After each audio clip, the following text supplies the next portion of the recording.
tujuan pembelajaran kita kali ini ya, diharapkan anak-anak dapat mendefinisikan istilah konduksi, konveksi, dan radiasi.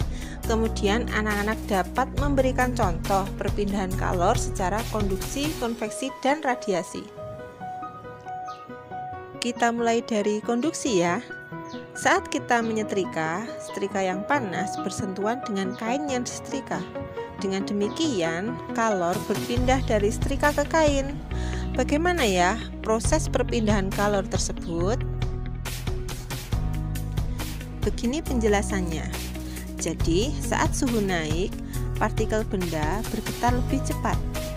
Kalor berpindah, akan tetapi partikelnya tidak ikut berpindah.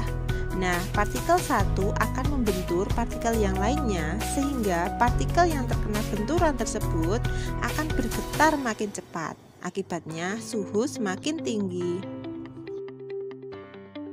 Perpindahan panas melalui bahan tanpa disertai perpindahan partikel-partikel bahan tersebut, itulah yang dinamakan dengan konduksi.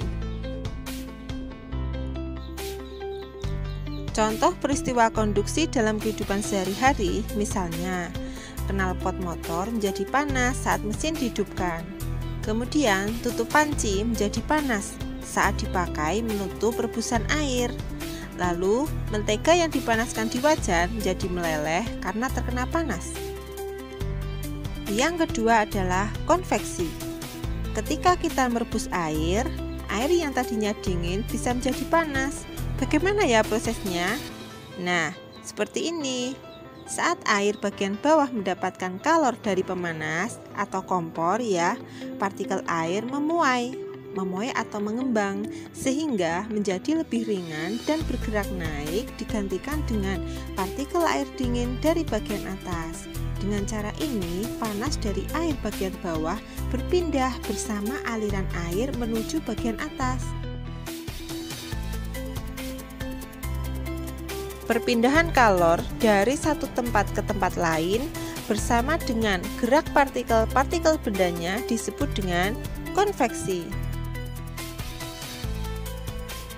Contoh peristiwa konveksi dalam kehidupan sehari-hari, misalnya pada oven, magic jar atau magicom, itu di bagian bawah terdapat elemen pemanas. Nah, setelah difungsikan alatnya, udara bagian bawah akan menjadi lebih panas dan bergerak naik, sedangkan udara bagian atas yang lebih dingin akan bergerak turun. Kemudian pada hair dryer, aliran konveksi dibantu menggunakan kipas. Yang ketiga adalah radiasi. Setiap hari kita memanfaatkan kalor dari matahari untuk mengeringkan pakaian. Bagaimana ya kalor tersebut dapat sampai ke bumi? Padahal jarak bumi dengan matahari itu berjuta-juta kilometer, ya, dan ruang hampa udara. Nah, dalam ruang hampa udara tidak ada materi yang memindahkan kalor secara konduksi dan konveksi.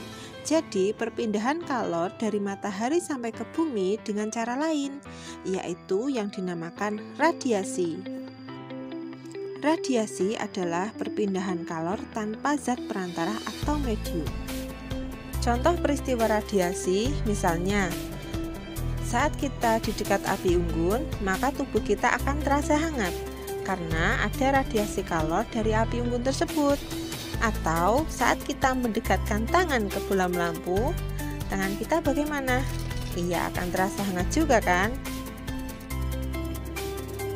Setiap benda dapat memancarkan dan menyerap radiasi kalor yang besarnya tergantung pada warna benda dan suhu benda.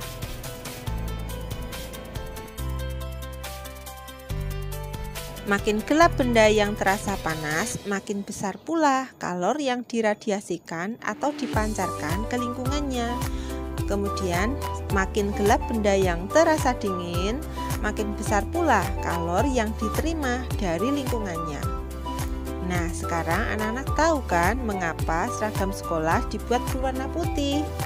Ya, bisa membayangkan apabila bajunya berwarna hitam, padahal semakin gelap benda, kalor yang diterima akan semakin besar. Jadi anak-anak tidak bisa belajar ya, hanya kipas-kipas karena terlalu panas. Oke, sampai di sini belajar kita. Tetap patuhi prokes dan jaga kesehatan ya.